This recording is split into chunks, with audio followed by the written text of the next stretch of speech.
Swayam Prabha. Digital India. Educated India.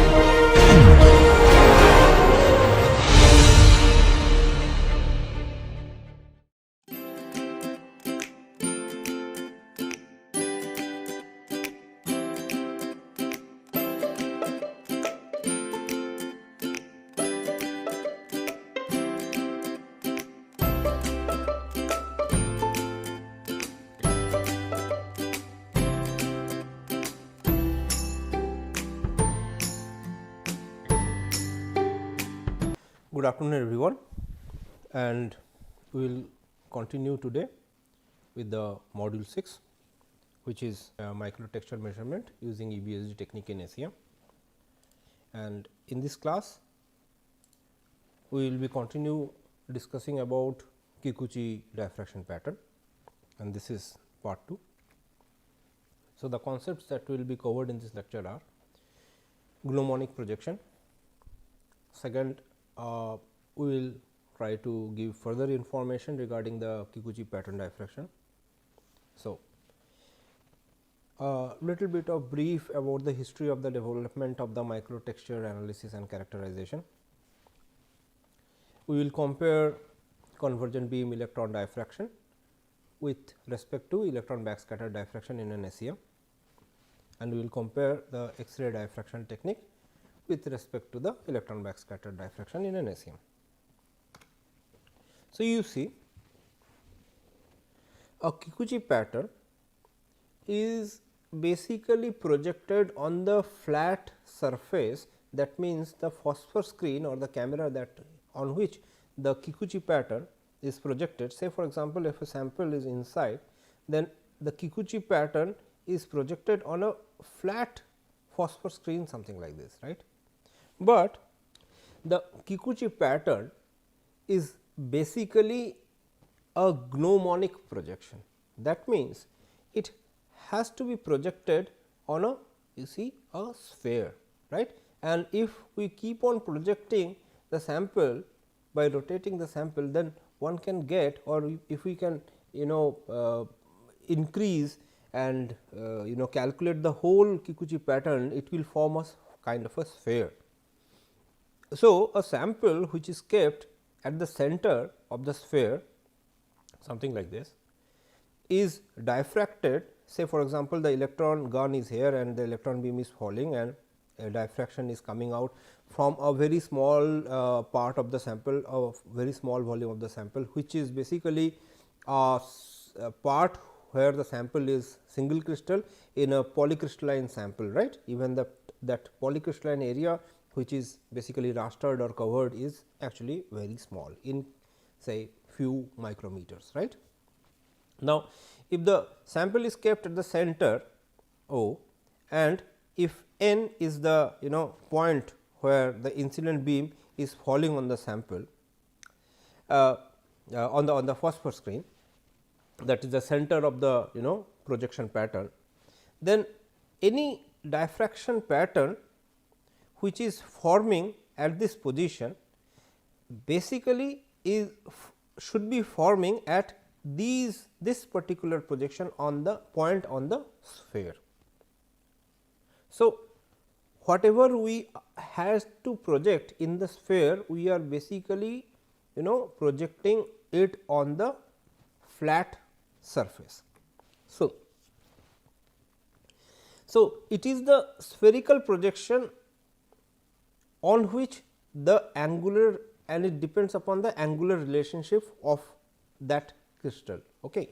So, if O n is the distance between the sample and the phosphor screen detector, right. So, you see the phosphor screen detector is basically kept tangential at n, where it is touching the sphere and it is tangential to the sphere, right.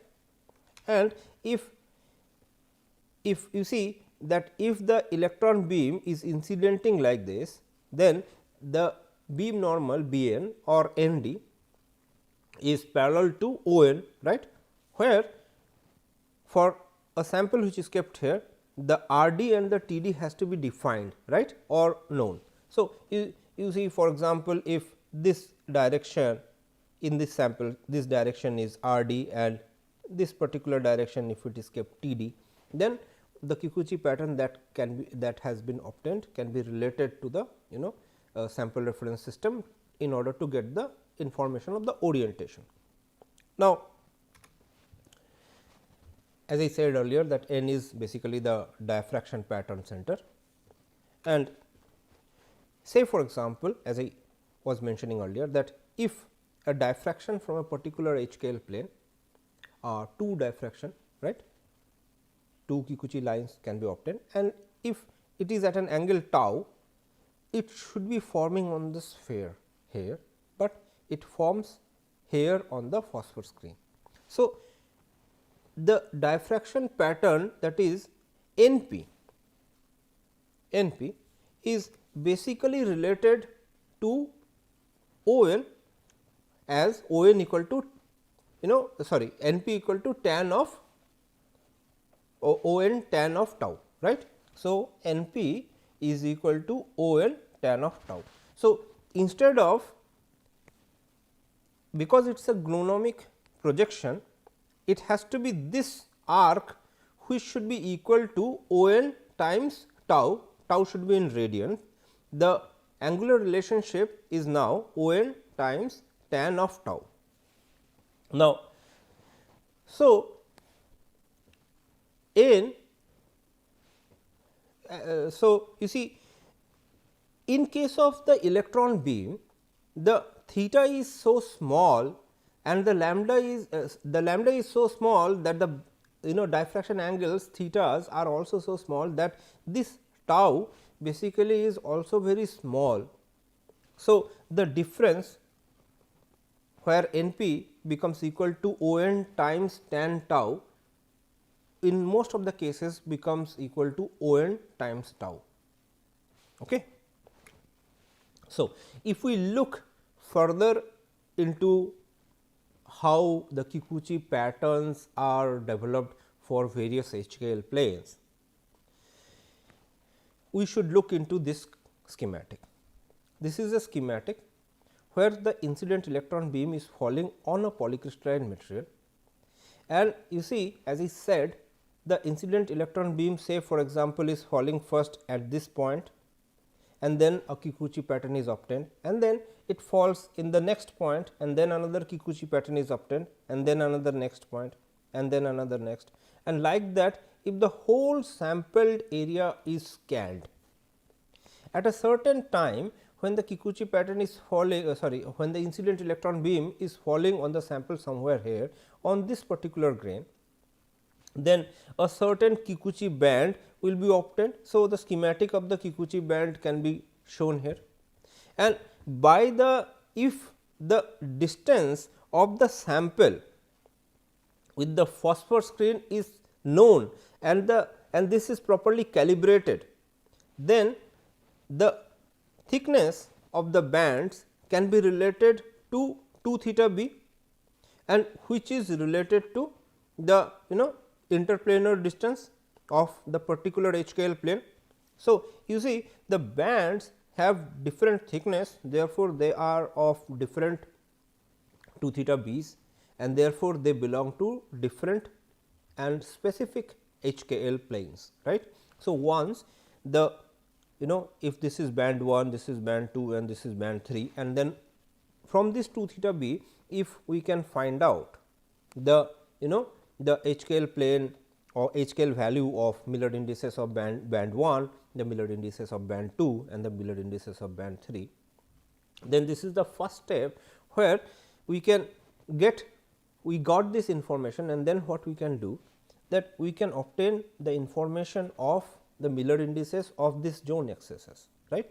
So, the excess 1 2, excess 2 3 and excess 3 1 we can get the information from. So, how we can get?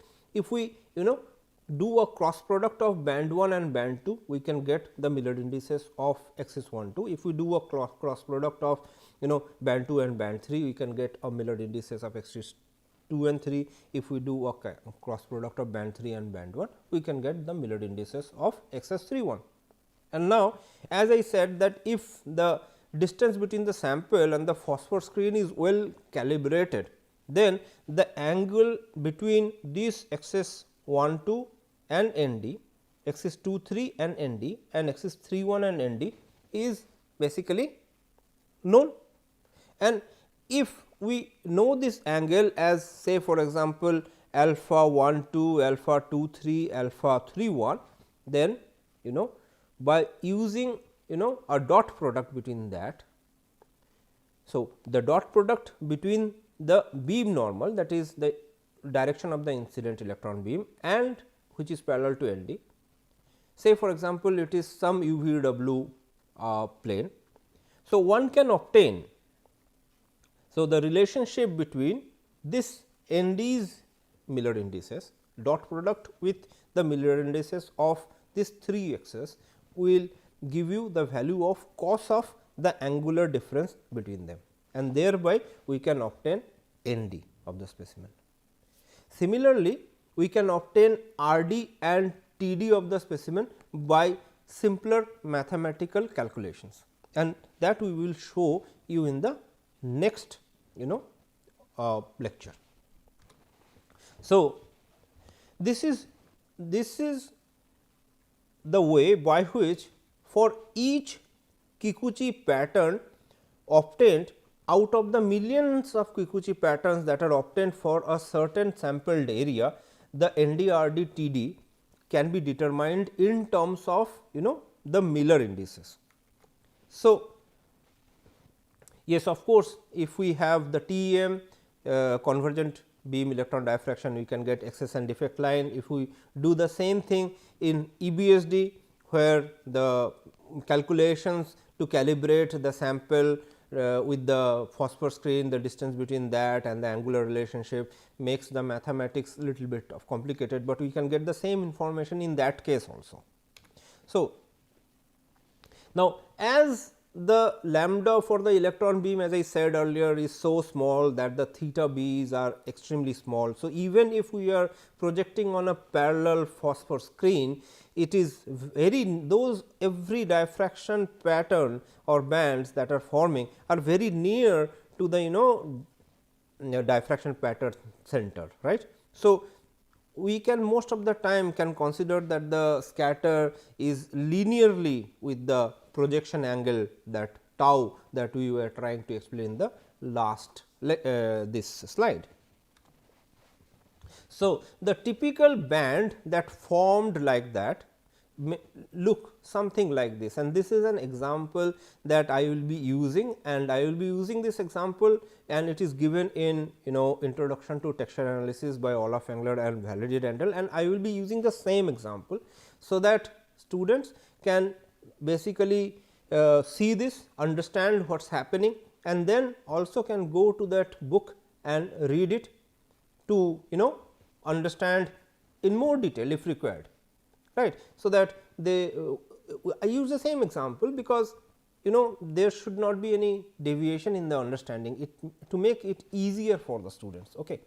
So, you see, as I was saying that in this example we have this band 1 and band 2 and band 3, and we know we can find out 2 theta b if it is calibrated for each of these bands, and from which if we can find out the H scale is 3 bar 1 1, and for the band 2 if it is 2 2 bar 0, and for the band 3 it is 0 2 2 bar, then one can find out the zone excesses, which is 1 1 2 and 1 1 1 and 2 3 3.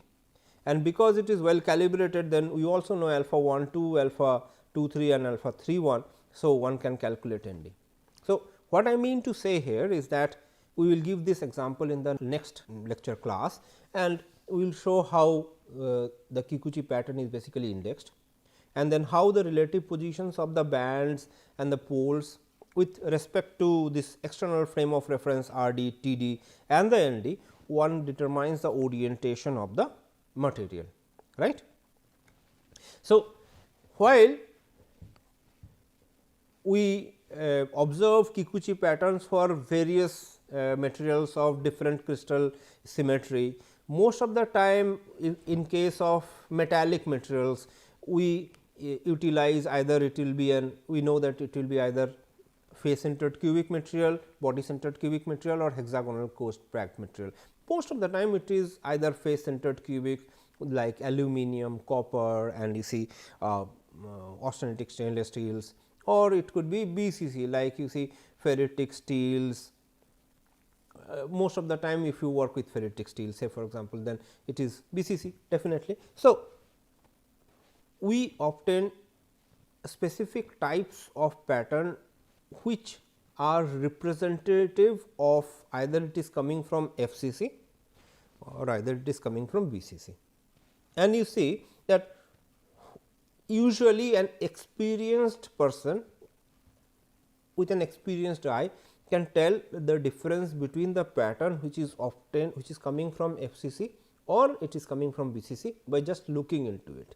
And just for the sake of demonstrating, I will tell you that in case of FCC you see the zone axes which are forming are 0, 0, 1, 0, 1, 1 and 1, 1, 1, which is exactly same than the zone axis which is coming from the BCC 0, 0, 1, 0, 1, 1 and 1, 1, 1.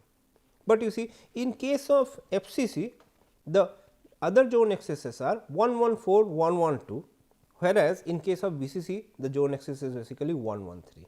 So, there are these kind of subtle differences that occurs while we observe the Kikuchi pattern in case of FCC and in case of BCC, and the software basically analyzes it, but the pattern type where that how these bands basically are intersecting to form major or minor zone axes determines that it is coming from an FCC material or on BCC material, and an experienced eye can determine this just by manually looking at it.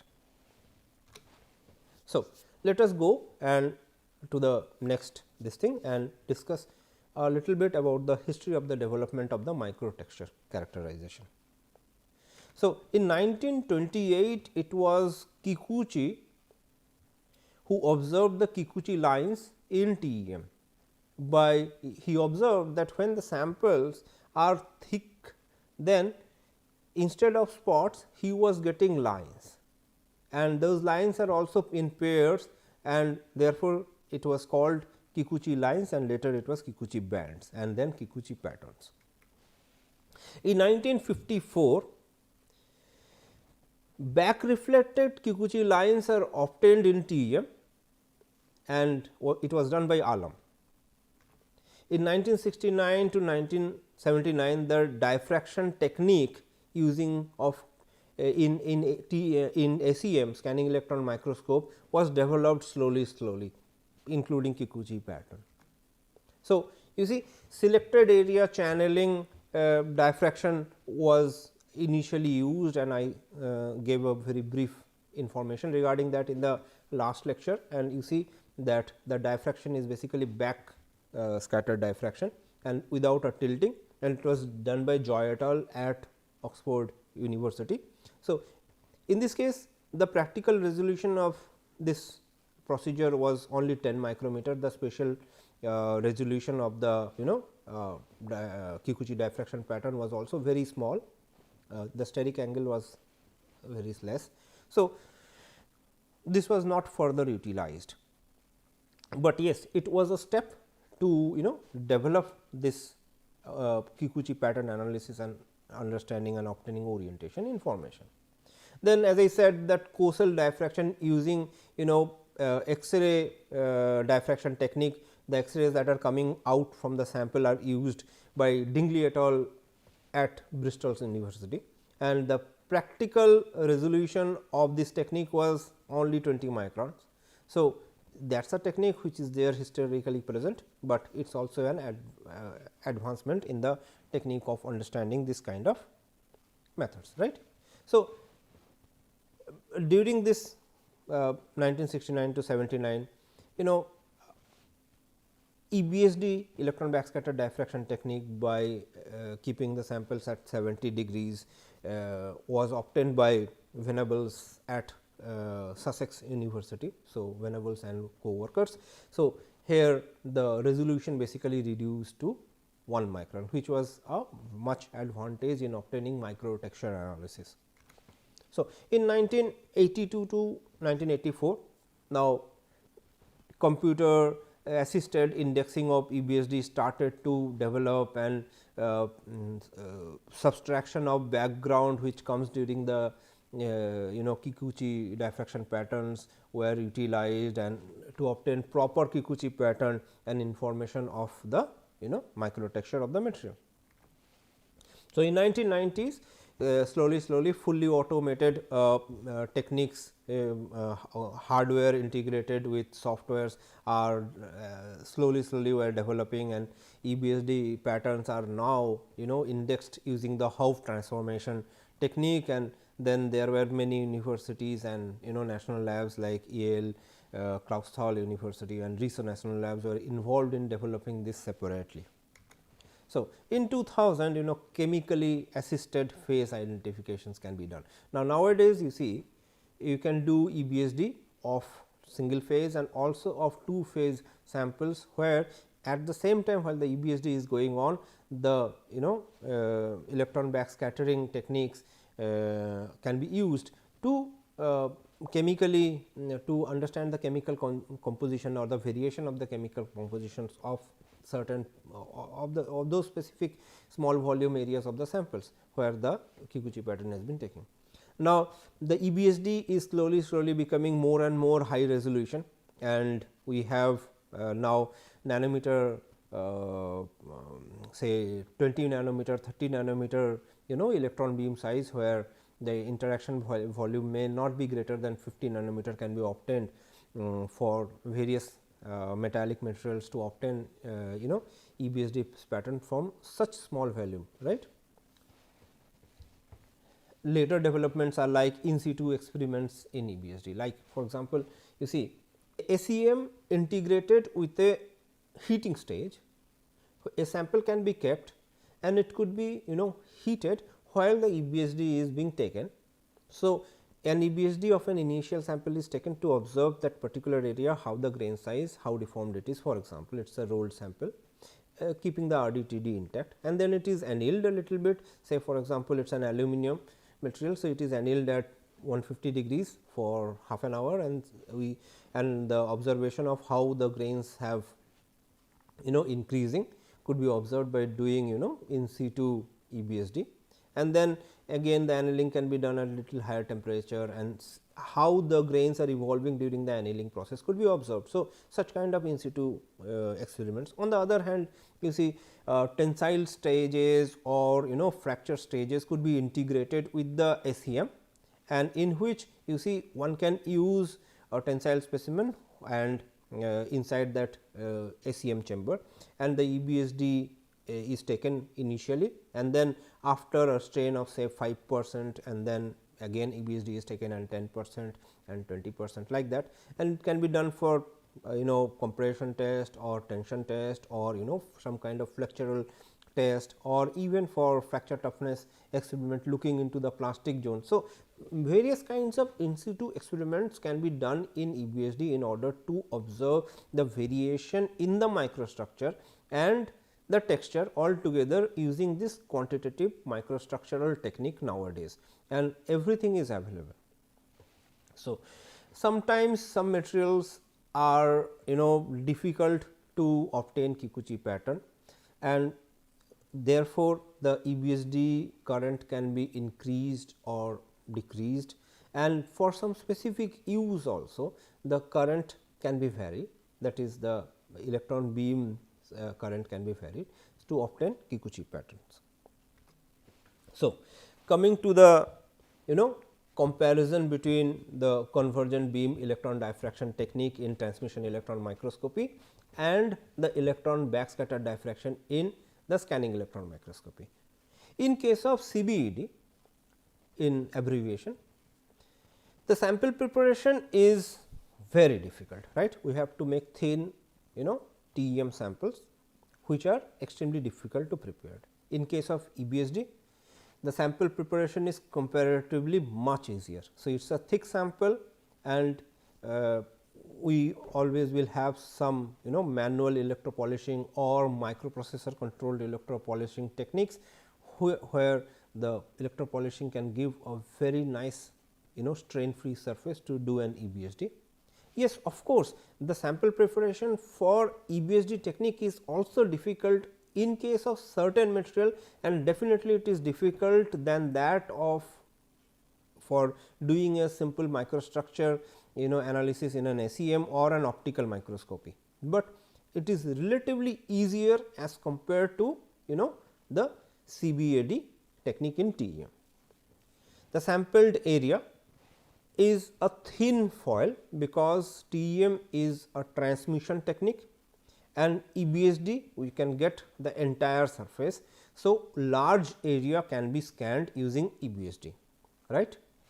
So, depth of image formation is in case of TEM it will be higher 100 nanometer, whereas in EBSD because it is a backscattered electron which is diffracted, the depth of image formation is only 10 to 20 nanometer, which is also good in terms of microtexture analysis.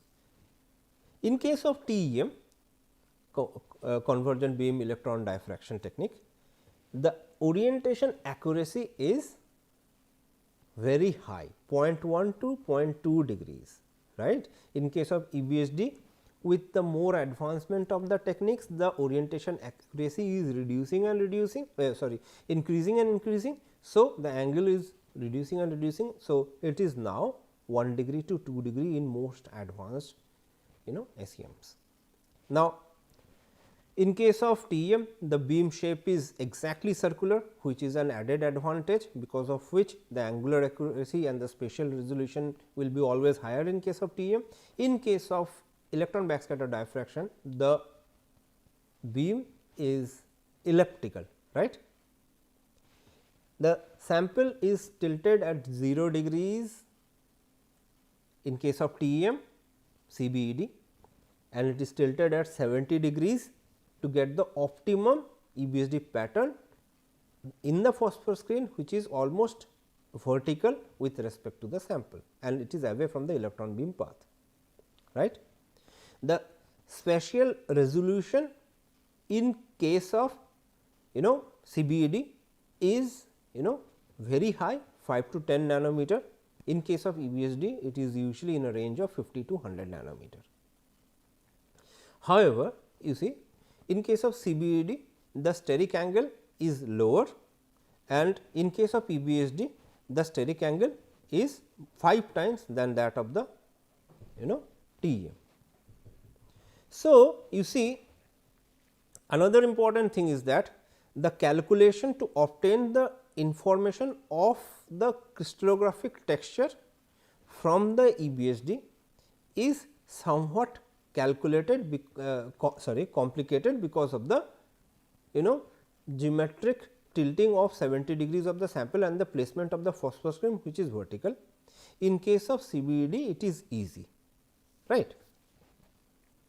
And finally, let us discuss a little bit about what is the difference between X-ray diffraction technique and electron backscatter diffraction technique, because both of these techniques are used to carry out texture determination, and it is most largely carried out. So, you see X-ray diffraction is basically a macro texture determination technique.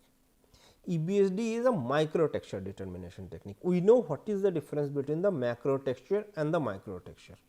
So, in case of X-ray diffraction, the spatial resolution will be millimeter scale. In case of EBSD, the spatial resolution is nanometer scale. So, in case of EBSD, one can obtain the micro texture information that involves the microstructural morphology. So, if you see that in case of EBSD, one can obtain phi 1, phi 2 of the Euler angles as well as x, y and z, that is the position from which it is coming from, and that we can use a software to create the whole quantitative microstructure. In case of X-ray, it is not possible to determine from where the X-ray beam is coming from, the diffracted X-ray beam is coming from. The information is from the total part of the sample, because you see when we studied is the divergent X-ray beam and is the incidental X-ray beam and it is a convergent diffracted beam, right. So, In case of X-ray, the sample preparation is easier. In case of EBSD, sample preparation is comparatively difficult, because in case of X-ray, the sample preparation, we just have to polish the sample, make it surface should be polished, and there is no need to do electro polishing to make the surface strain free, or there is no need to do etching or chemical polishing.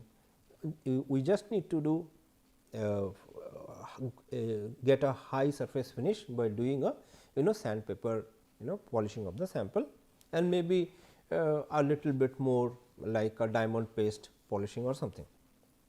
So, what is the state of orientation? So, in case of X-ray diffraction technique in a goniometer, we get an average texture. So, the texture information is the average texture information from the whole sample. So, it is a sample property. In case of EBSD, the texture is from the unique point, that means from the sampled area, and which is unique point means it is the EBSD beam is also very small, and so it is rastered to obtain a certain sample area. So, maybe if the sample is heterogeneous, the texture which is obtained from EBSD may not be representative of the sample, or may not be giving the exact property of the sample, but in case of XRD, the large sample area along with a greater penetration depth, we get an average information of the texture, which is basically the property of the sample. Data acquisition technique.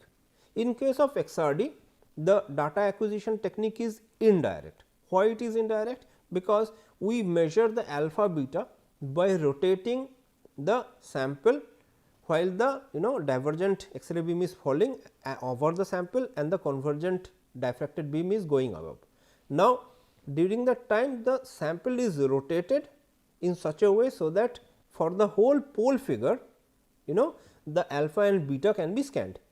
So, it directly measures the pole figure, and now the pole figure can be measured only up to 70 degrees. So, more than one pole figure, at least 2 or 3 pole figures has to be measured, calculated back to obtain the texture information in terms of orientation matrices, and then in terms of phi 1 phi 2, that is the Euler angles. In case of EBSD, it is a direct measurement, because the electron beams falls on the sample, the Kikuchi bands are forming.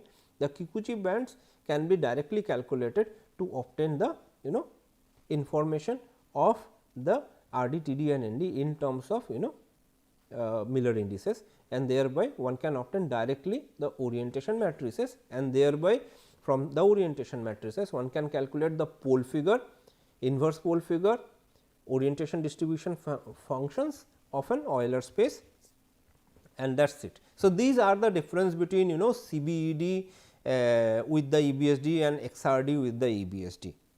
So, finally, what we can conclude from this lecture, that you see Kikuchi patterns are basically gnomonic projections, but we project it on the flat phosphor screen, and because the lambda of the electron beam is so small, the the diffraction patterns are not very away from the diffraction center. So, you see the distance of the diffraction pattern from the diffraction center can be instead of tan tau, it can be related to tau, even if it is a gnomonic projection in most of the cases. So, if the system is well calibrated, then the that means the distance between the sample and the phosphor screen is well known and well calibrated, then the thickness of the band, which is in length basically in a phosphor screen, can be converted into the angular thickness, and then that angular thickness can be equal is equal to 2 theta b, can be related to a distinct HKL plane, because 2 theta b is proportional, inversely proportional to d HKL, right. So, the distance between NB or the beam normal, that is the incident beam normal, and the zone axis or the bands can be obtained in terms of angles, as I described in the some slides before. So, this information is basically used to determine the orientation of that particular point, right. So, see finally, Kikuchi patterns are basically distinctive, and experienced eye can basically distinguish between it is coming from either a FCC material or a BCC material, BCC structure. So, resolution and orientation accuracy of CBED in a TEM is much higher than that of EBSD in an SEM. Finally, X-ray gives information of macro texture, and we have given the difference between what is macro texture. EBSD gives the information of micro texture, and that is the difference between the X-ray texture goniometer and the EBSD measurement technique. X-ray gives indirect way of measuring texture, EBSD is a direct way of measuring texture, and that is all for today's class. Thank you very much.